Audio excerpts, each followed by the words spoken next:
Hey guys, Bettina here. Today we have the basics of Holy Paladin cooldown rotation. I've done 2 videos about the basics of Holy Paladin, the rotation, and the builds. If you want to check those out, they're in the description, also in the top right hand corner. Now, the builds one might be a little bit more dated, I guess, because a lot of people right now are kind of tampering with the whole Lightsmith melee wings shenanigans, which I didn't cover as much in that video, as at that time it just really wasn't a super popular build. So still want to watch that video, regardless of the lack of information on that build, then that'll be pretty nice. But we're going to talk about the cooldown rotations. This is very important, specifically for Holy Paladin, because it's probably the most important thing you need to know about Holy Paladin is learning your cooldowns, how to rotate them properly. So we're going to break this up into 3 sections. We have self cooldowns, your healing cooldowns, and then your team cooldowns. So let's start with our self cooldowns. We have our Divine Protection and our Divine Shield. So we have a lot of modifiers for this, actually. We have Unbreakable Spirit. Let me actually see if my OBS is actually recording everything. Yeah, great. I mean, it's been screwing up all the time, always removing my my microphone and whatnot. So, if you have Unbreakable Spirit, reduce the cooldown of your Divine Shield, Divine Protection, and Lay on Hands by 30%. Very nice. Divine Protection is usually on a 1-minute cooldown. Now it's 42 seconds. And Divine Protection, or sorry, Divine Shield is a 5-minute cooldown, now 3.5 minutes. So, very nice. We also have Inspired Guard, which gives a 15% increased healing taken while Divine Protection persists, so 8 seconds, which is really good. So, especially for RBGs, if you're going to be getting swapped to a lot, like let's say you're in like Silvershard Mines, very tight, or Eye of the Storm, very tight, close quarters maps where it's not that hard to swap to healers. Having this little bit of increased healing is really nice for other healers to kind of keep you up when you're stunned. Very nice. Eye for an Eye is just basically built-in thorns, dealing holy damage to any attacker for every time they attack you, for about like 100,000 plus holy damage. Very nice.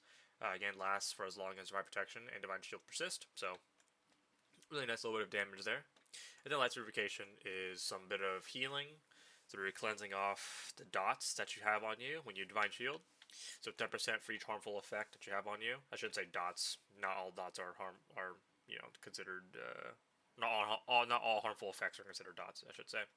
But yeah, any harmful effect on you that is removed with Divine Shield will give you 10% of your health, no greater than 30%. So cleansing 3 dots or harmful effects is what's going to get the max benefit of your HP. And then you have the Forbearance removal. You can now cast your Divine Shield if you have Forbearance active. So very nice stuff, especially for RBGs and just really just any PvP scenario. Very great. So, Divine Protection is kind of your standard wall, pretty much using this whenever you're getting attacked, whenever you feel threatened. It's very standard, very simple. You're stunned, you feel like they're going to go on you, or sorry, they are going on you, then yeah, pop the Divine Protection, just take that bit of reduced damage, very nice. If you're not stunned, they're going on you, pop the Divine Protection. It's a very standard cooldown, just respond to it with whatever damage is really happening.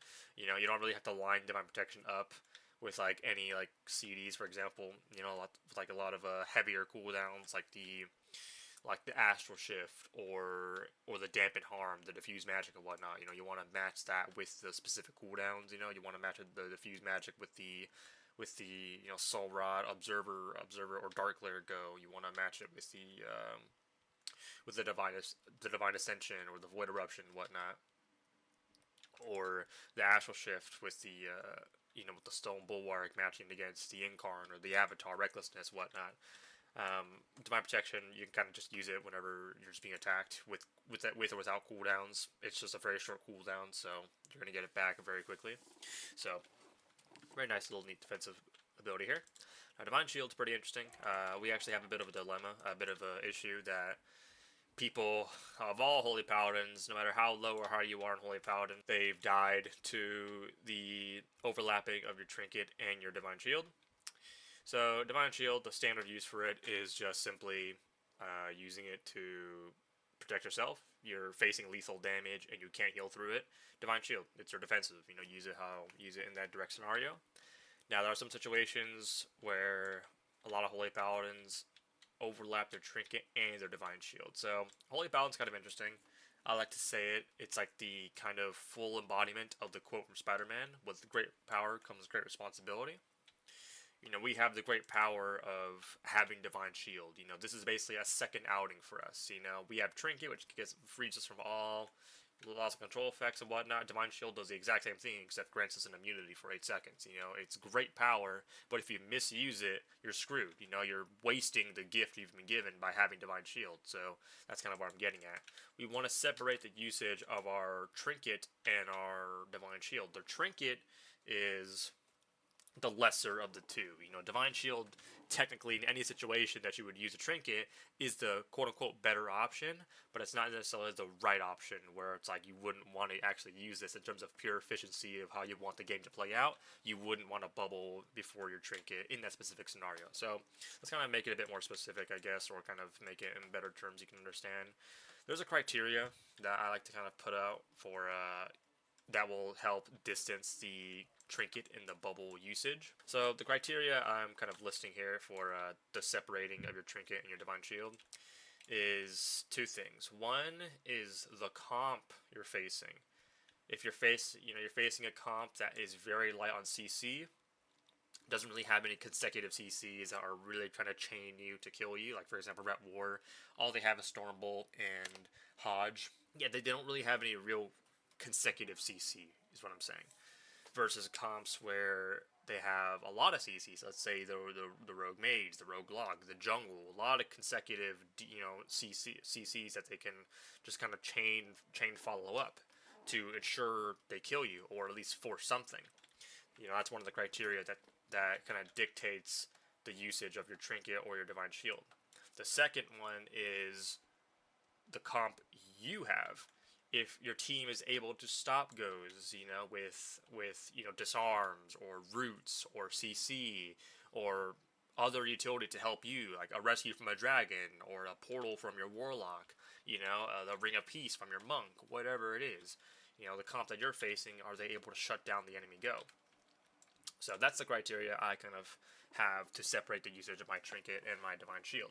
If I'm facing a comp that is not consecutive on CC, and my team is able to stop their goes, disarms, roots, anything, or any other utility to get me clear, I'm going to use the Trinket first, because they're going to make it safer for me to Trinket, because I know I'm not going to get re-CC'd. They don't have the chain follow-ups to CC me and kill me. And I know my team has the ability to stop their go and stop their damage and help get me through. So I'm going to Trinket. But if we're facing a comp that is very heavy on CC and is able to follow up CC on me to force my Trinket or force my bubble, and are able to actually cross CC my team to prevent them from actually helping me, you know, helping me in this stun, getting me clear, stopping their go, then I'm going to use the Divine Shield. Because if I Trinket and my boys and my girls are not able to help me, and they have follow-up CC for me, it's just a waste of a Trinket, and at that point I might as well just bubble, because I would have just ignored all the other bad events following after my Trinket, getting re-CC'd and just taking way more damage than I really needed to, when I could have just sent the bubble and saved my Trinket for the next go and kind of ignore all of this. So that's the kind of criteria I follow when it comes to, you know, separating my Trinket and my Divine Shield. Because the worst thing to ever happen, whether it's in the opener or it's just some go in the middle of the game where you have both your Divine Shield and your Trinket, the worst thing that happens is like Trinketing in a situation that you would have just had to Divine Shield anyway. You know, so now you're down both your outs. You know, you wasted the opportunity. So that's kind of that bit there. Now, in terms of Trinketing to save someone else, so let's say we're not the kill target, it's the exact same thing. You know, if you're facing a comp that can punish, that can compromise your Trinket by, you know, follow-up CC, any other like knocks or roots, or like a static heal from the Shaman, you know, any other stops to keep you away from your team, a Trinket's not the best option there. You might as well just Divine Shield to ignore all of that, all of their efforts to kind of stop you. So I'm trying to make this as specific as possible without making it sound too confusing, because it is a very legit situation that, you know, every Holy Paladin faces. And the thing is that this is like a split decision. This is not like something like you're timing or preparing for. This is a split 1 second decisions, so it's a lot more difficult. But you know, if it's confusing, I'll try and explain it better in the comments. But for right now, that's kind of like the best way I can explain it a bit. So your healing cooldowns are actually pretty interesting. We'll kind of go through them. So we have a lot. Our first one is Avenging Wrath. Avenging Wrath is our main healing throughput cooldowns that we're combating bursts with. So very nice 2-minute cooldown. Lines up with a lot of the lethal, every 2-minute cooldown I consider lethal cooldowns. Anything below that is usually kind of like a fairly, just, it's just a cooldown, but the 2-minute cooldowns, in my opinion, anything above that as well, are lethal cooldowns. So like the Shadow Blades, the Call of the Wild, the Incarnation, the Dragon Rage. Those are all lethal cooldowns, and usually the classes with 2-minute cooldowns are naturally the most burst heavy specs. Naturally. So that's what we're going to be using to respond to that damage. Now, we have this unique ability called Tears Deliverance. And this is pretty good.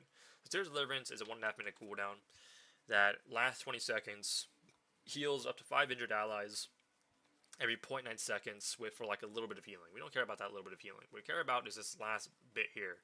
Allies healed also receive 12% increased healing from your Holy Light, Flash of Light, and Holy Shock spells for 12 seconds. That's great. Now, we have this spell that makes it even better called Boundless Salvation, which extends the duration of our Tears of Deliverance by however many seconds based on what spell we use. So Holy Shock, 2 seconds, Flash of Light, 4 seconds, Holy Light, 8 seconds. Up to a maximum of 40 seconds. So we pretty much get Tears of Deliverance up for like a whole minute. Naturally, if you're kind of getting Tears of Deliverance off cooldown, the minute it comes back up, you essentially have Tears of Deliverance up for pretty much almost the entire game. It's really good because 1.5 minutes, this is kind of our answer for that middle goes. The damage where we don't have our Avenging Wrath available yet. So again, the Avatar, the True Shot. True Shot's a 2-minute cooldown, but has CDR attached to it. Adrenaline Rush is a 3-minute cooldown, but you're constantly resetting it by CDR, 0.5 seconds every combo point you spend. So it kind of drops down to like a 1.5 minute cooldown essentially. So this is our answer for that middle damage where some classes kind of fall really short on. So in terms of cooldown rotations, how we're really going to rotate them, we actually have a lot to kind of pair up with our Tears of Deliverance, and we're going to take Hand of Divinity for this bit here, because Divine Favor is great, but I think in terms of talking about just cooldown rotation, we're going to take Hand of Divinity for that matter. I guess I'll explain the difference between the two. Divine Favor gives you this buff whenever you cast your Barrier of Faith in your Holy Prism that empowers your next Flash of Light or Holy Light by 40%, reduces the cast time by 30%, and the mana cost by 50%. So this is kind of like a nice consistent buff that you're always gonna kind of have nice uptime on, because no matter what spec you are, whether you're Herald or Lightsmith, you're always gonna be spamming either or off cooldown. Maybe not Holy Prism, because Holy Prism just sucks. But if you're Herald, whichever one you take, you're gonna have to spam either way to get the benefit of your Dawn Light. So you're always gonna have some good uptime on your Divine Favor. Now, Hand of Divinity is the kind of answer for those who feel like their Tears of Deliverance window is not strong enough. They feel like they're not able to respond. The response to that middle damage without wings is just not good enough, so people take Hand of Divinity, which is a 1.5 minute cooldown, the exact same as their Tears of Deliverance. That gives you 2 instant casts, Holy Lights, 30% more healing, and 50% less mana, and they're instant cast. So the only difference between this and this is that you have 2 Holy Lights, they're instant cast, but they do less healing. They do 30% more healing, this does 40% more healing. So this is just primarily just to line up with the Tears of Deliverance, just to have 2 nice Holy Lights that do some nice healing and extend the duration of your Tears of Deliverance. It's just a nice lineup. So, again, your Avenging Wrath is a very direct cooldown, but your Tears of Deliverance are wanting to line this up with a lot of stuff. So what we're really trying to line up together with our Tears of Deliverance every 1.5 minutes is our Tears of Deliverance, Hand of Divinity, and Divine Toll.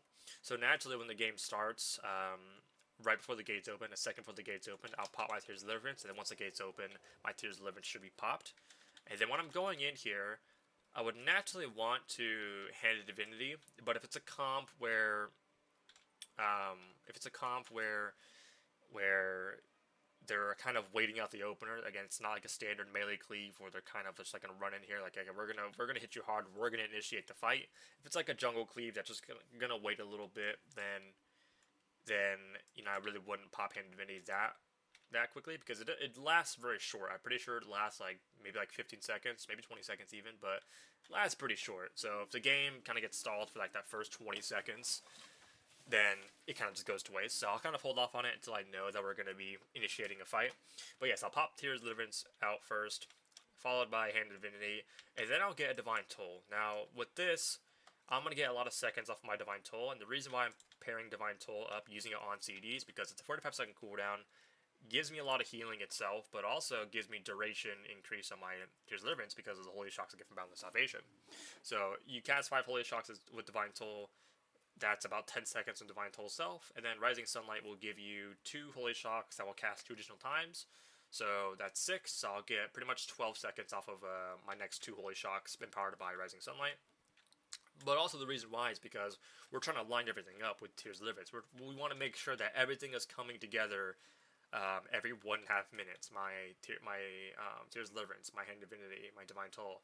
My 3rd Divine Toll should be up as my Tears of Deliverance comes up, because 45 seconds of Divine Toll cooldown, plus another Divine Toll in seconds, not in the actual number, will equate to my 3rd Divine Toll being available as my Tears of Deliverance comes up. So that's why I'm using it pretty much on CD. So game starts, we get Tears of Deliverance up, we're running in here. Hopefully, we're initiating the fight. We're taking the fight to them. Hand of Divinity is out there, and then my Divine Toll is out there. With this, I'm just going to use those Divine Toll Holy Shocks to kind of get some damage out. Hopefully I'm in combat, and I am in range of all the enemies, so I'm actually making sure I'm hitting all max targets with my Divine Toll. I don't want to hit any less than my Divine Toll. I want to hit all 5 targets. So, there's that. And the main reason we're doing this is because you might be thinking, well, nothing's really happening right now, so why would you really be kind of blowing your Tears of Deliverance, your Divine Toll, your Hand of Divinity? The Hand of Divinity, like I said, you can wait on. It's mostly about the Divine Toll and the Tears of Deliverance. We're trying to extend the duration of my Tears of Deliverance. It lasts 20 seconds, like I said. But at any moment, if I get CC chained, and it's a long CC chain, we're getting DR stunned, we're getting feared off, they're sending every DR, fear DR, stun DR, like polymorph, DR, whatnot. That sucks, it's not very likely, but there are times that you're CC'd so often that your Tears of Deliverance just fades. And that sucks. Your Tears of Deliverance just fades, and it's well, now I gotta wait like an entire whole minute to get my tears back because I couldn't extend it enough in the opener. It's kind of a superstitious thing. I just like sending the Divine Toll, the Tears of Deliverance. Again, it's all about lining them up perfectly. It's also just to extend it in the opener so that in the situation that I get CC'd, I get cut off from my team, I have some bit of that extension to my Tears of Deliverance so where it doesn't fade away. But this is kind of a superstitious thing. But yes, it's mostly all about lining all those up together. My Tears of Deliverance, my Hand of Divinity, and my Divine Toll. So that's the opener. Now, naturally we're kind of playing this by ear. My Tears of Deliverance, my Hand of Divinity, my Divine Toll in the opener. It's all out there. I get all the healing out. I get all the extension. If I come out of CC, if they're sending their Incarn, the Shadow Blades, they're called Wild. I'm going to go into my wings. I'm going to heal through the first go, and then the next go I'll respond with my actual defensive cooldowns and whatnot. But we're trying to just heal through the first go. Now, rotating between the game, when the game kind of goes the distance, what are we trying to do when Tears of Deliverance, Divine Toll, and Hand of Divinity comes off? The problem is that a lot of people nowadays know about Tears of Deliverance and know how impactful it is in Arena, so they try and stop it. You actually saw this in AWC. I don't remember which cup it was, but it was Echo versus Bleached Bones, and Waz was just sitting on Lone Tar. The minute he tried to get Tears of Deliverance off, Waz was just instantly on him, DR stunning him, gouging him, blinding him, kicking him, ensuring that he does not get the Tears of Deliverance off. Now, actually in one game, it actually led to his death, which is pretty funny. But yes, a lot of people nowadays know how important Tears of Deliverance is. I mean, hell, I can't even get Tears of Deliverance off in an RBG, and I'm sitting far away. I literally have to run out of max distance, and this marksman hunter is still just chasing me just to get my Tears of Deliverance. It's that. A lot of people are getting smarter now. So, in the situation where you're able to get Tears of Deliverance off is, again, they don't have any kicks. You are distance away to the point where they have to push into you to actually kick your Tears of Deliverance. your LOS. But if you can't get your tier deliverance off, don't force it. For example, if your team does not have any cooldowns, they're on the back foot currently, you know, it's really hard damage to heal through, don't force it. I know it sucks, but you have to make sure your team gets clear first so that you're able to get your tier deliverance off. You know, hopefully their burrow comes back off cooldown, you know, or whatnot. You know, their defensive CDs come back up to where you can actually go and get your deliverance off. But if you can't get it, don't force it. Make sure your team is stable enough before you try. Unless you bait the kick, and that's kind of just screws everything I say. But there are a lot of situations where, again, they're not taking the bait. They're not taking the bait. They're not trying to kick. They're not trying to fall for the precog. You know, people are getting smart. They are trying to find the best ways to stop tier deliverance. And people are getting smarter nowadays. So, yeah, it's pretty annoying. But yeah, that's pretty much what you're kind of doing. Your Avenging Wrath is mainly your main response for the heavy damage, your main throughput healing. Whereas your Tears Deliverance, your Hand Divinity, and your Divine Toll is what you're rotating between every 1.5 minutes, hoping that you get it off to kind of make sure that you had that stability in that 1 minute to 1.5 minute range where you don't have the wings to respond to some bit of extra damage. So that's what we're kind of keeping track of. So let's talk about your team cooldowns, the final bit here. We have a lot. We have Aura Mastery, we have Blessing of Sacrifice, we have Blessing of Protection, and Lay on Hands. We have, what, 5 cooldowns to work through? That's a lot. That is a lot. So, yeah, let's talk about the 2 that we're going to be starting off in the opener with. Naturally in Arena, it's all about shortest to longest. You know, the shortest CDs come back first. We're going to look at Aura Mastery and Blessing of Sacrifice. So let's actually explain what Aura Mastery is. Aura Mastery is a spell that lasts 8 seconds that empowers our current aura. So we have 2 auras here. Or I guess 3 auras actually. Your Crusader Aura, Devotion Aura, and Concentration Aura. The only one we need to care about is these 2 right here. Devotion Aura will make it so with our Aura Mastery, when we pop this, our damage will be reduced by 24% instead of the 3% that Devo Aura gives us. And then Concentration Aura will give us full immunity to silent interrupt effects with Aura Mastery, whereas without it, it's 20% just shorter on interrupt and silence effects. So, very nice stuff. We're primarily going to be using this on Devotion Aura. Very rarely are you going to use Concentration Aura with your Aura Mastery, unless you're with a caster comp and you're facing the peril of just getting kicked super often. But in terms of reliability, Diva Aura is definitely the better choice there, but not saying that Concentration Aura is definitely still playable in your 3s, your RBGs, especially in RBGs if you have a really nice caster comp. But yeah, we'll talk about Aura Mastery, Devotion Aura, Aura Mastery, since that is the more defensive option. So between Aura Mastery and Blessing of Sacrifice, it's very direct. If you're facing spread damage, you're facing a comp that is really just about dotting everyone up, killing everyone, a cleave comp that just wants to group you up and kill all of you, then you would pop the Aura Mastery, making sure everyone has that bit of defense. If you're facing a comp that is nothing like that, that is all about, hey, cross CC, CC the healer, cross CC the other DPS, and focus kill this Warlock, this Hunter, this whoever, this Boomkin, then you're going to use the Blessing of Sacrifice on that target. Now, again, the comp is very specific into what you use. If I know it's a very cross CC comp and hit one target, I'll kind of play a little bit more passively so I know who to Blessing of Sacrifice. Now, your 2 cooldowns here, your Lay on Hands and then your Blessing of Protection, are pretty direct. Again, you're only looking at these when your Blessing of Sac and your Aura Mastery are down. Blessing of Protection and Lay on Hands are very reactive cooldowns. They're cooldowns that you're going to want to press immediately, or I should say Blessing of Protection first. Let's talk about Blessing of Protection. This is the cooldown I'm looking towards when my Sac and my Aura Mastery are down. This is the next cooldown I'm going to be pressing, most likely, if we're facing a comp that does not have magic, or sorry, that does have magic power, does not have physical DPS, and obviously remove that.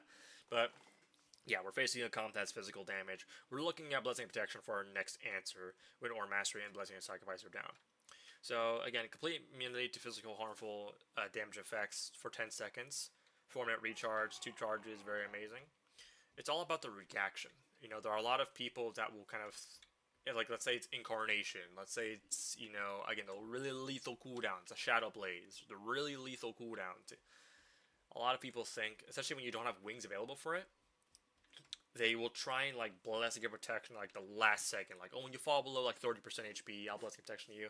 I don't find that good at all. I don't find that good at all. I think blessing protection is just a reactive type cooldown. The minute you see something, you bless your protection it. Especially when it's something that like the incarnation or like the Deathmark Kingsbane that is, you know, reacting off of dots like harmful effects, then yeah, you'd want to blessing protection. Remove all those, you know, all those bleeds, all those nasty things, all that nasty damage over time effects with the blessing protection. It's an instant react cooldown. The minute I see Incarn, I'm not like testing the waters. I'm sure we're not able to stop this go because you know why? The cooldowns last like 20 plus seconds, so you must have a lot of consecutive stops in order to feel really safe. But even then, it's probably not enough. The minute I see it, I'm just gonna bop it. You know, I'm not really playing around. I'm gonna bop it. I'm gonna send the bop. Essentially, your first bop is very loose. You can be very loose with your first bop. Your second bop maybe might be a little bit thought process. Maybe with your second bop, you can kind of let your team know, can we stop this go? Can we do anything to prevent it? You know, to kind of greeting it out a little bit. But your first blessing of protection is definitely something that you're going to react to instantly. The minute you see the incarnation, the minute you see the shadow blades, the minute you see the death mark and the king's bane, the minute you see the true shot, the minute you see the call of the wild, you don't have wings, you don't have any answers for it other than your bop. You have to just bop instantly. You're not waiting it out. You're not, you know, kind of testing the water, seeing exactly how much damage it's doing. I'm sending it instantly. You know, that's what's killed too many holy paladins is being too hesitant. You know, your cooldowns are so powerful, but if you don't make the right decision in the right time, you know, you're wasting the power you have. You know, so I'm using blessing protection pretty much almost instantly. Lay on hands is something I'm using paired with my trinket. Every healer has the trinket use this skill window that are exclusively saving with their trinket, and sometimes even exclusively saving their trinket for. Resto Shaman, it's the Spirit Link, whole Priest, whole Holier disc, is the Void Shift. Mystery Reaver, it's the Cocoon. For Dragons, it's the Rewind. For Resto Druids, I'd assume Resto Druids is probably just like what, NS, Trinket NS. I guess, Swiftmend NS. I guess so. But yeah, for Holy Paladin, we're definitely saving the lay on hands with the trinket. You know, when you trinket, something needs to happen when you trinket. Because in the unfortunate scenario that you get CC'd off, I need something to be there when that happens. And for me, I need something instant. I need instant gratification. I need instant impact. And that's lay on hands. I'm not super comfortable trinketing and bopping, especially against comps that have some form of purge. That's not super I don't feel super comfortable doing that. If I trinket and I bop you as my kind of instant reaction to something, what if it gets purged? What if I get re-CC'd? Well, now you're on forbearance. The reason why I'm trinketing to do something is because I don't have the healing right now. Unless I have trinket and going to my Avenging Wrath, and that's a completely different story. But if I'm, you know, rotating between the Blessing of Protection and the Lay on Hands, if I trinket and I have Blessing of Protection to you, because I thought that was the right answer, because I don't have the healing to actually heal you, so I'm going to see if I can actually save you without that healing by using my Lay on Hands or my Blessing of Protection. And I choose Blessing of Protection. What if it gets purged off? What if you know, I get CC'd? It's over. You know, you're on forbearance. My bot gets purged instantly, and you're not at any comfortable HP. It's over. You know, so I need something instant. I need something to, even if I get re-CC'd, whatever happens, it'll take a miracle for them to kind of kill my DPS. And that's the lay on hands. That's the lay on hands that's going to kind of give me that instant power. When I trinket, I lay on hands. That's what's going to give me the instant power. It's going to get them back to full HP or nearly full HP. Again, 75% of your maximum health. So it's going to get them, if not to full HP, almost full HP. That's what's going to give me the instant gratification. There's no kind of work around it. That you can't purge lay on hands. You can't. The only way you can kill through that is if you simply just have incredible damage. Like, God has gifted you with the ability to kill my DPS. That's the only way you're going to be able to combat the trinket lay on hands. You know, I'm not super comfortable with trinket bopping unless I'm confident that they don't have any purges. But I mean, who doesn't have a purge in today's world? Almost every healer has a purge. Almost every DPS has a purge. So that's what I'm kind of rotating between. But yeah, kind of walking back into it. We have Aura Mastery, and Sacrifice are our two cooldowns that we're looking at first. We're going to use Aura Mastery if we are facing spread pressure.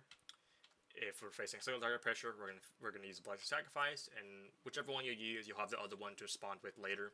So if you use Order Mastery first, then you'll have Blessing Sacrifice to respond for the next window, and then vice versa. Blessing Sacrifice first, you'll have Order Mastery to respond to the next window.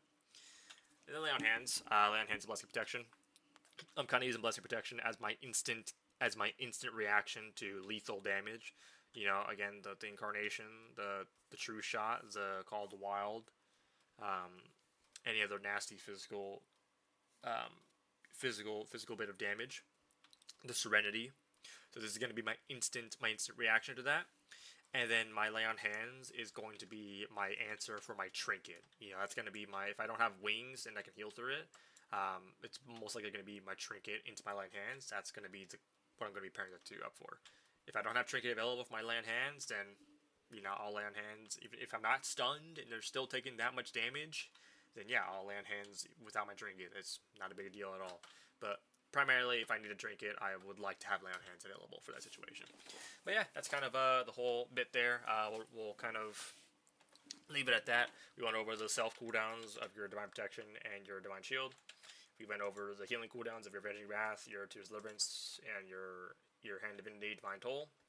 And we went over your team cooldowns, your War Mastery, your Sacrifice, your Blessing Protection, and your Lay on Hands. So, yeah, pretty nice. If you have any questions that are left unanswered at the end of this video, maybe you want something a bit more specific or something less specific, you want something that maybe when I was trying to be specific, you couldn't follow along, you can always ask me the question, and I'll try to answer. And if I can't answer it, I'll prompt you to a better Holy Paladin, much more better, sexier Holy Paladin, like Sea-Doo. He actually released a guide video like a day ago, so that kind of destroyed my morale. I was like, oh, why am I even making this video? Like, his guide's out, so, like, watch him instead. But, I kind of figured I'd still give it a shot. But yeah, hopefully you guys enjoy. If you did, leave a like rating down below. Try to subscribe my way. It does push me to the algorithm. And hopefully, when we all come to our unfortunate ends, I have to see you guys in the next life. Alright? Peace.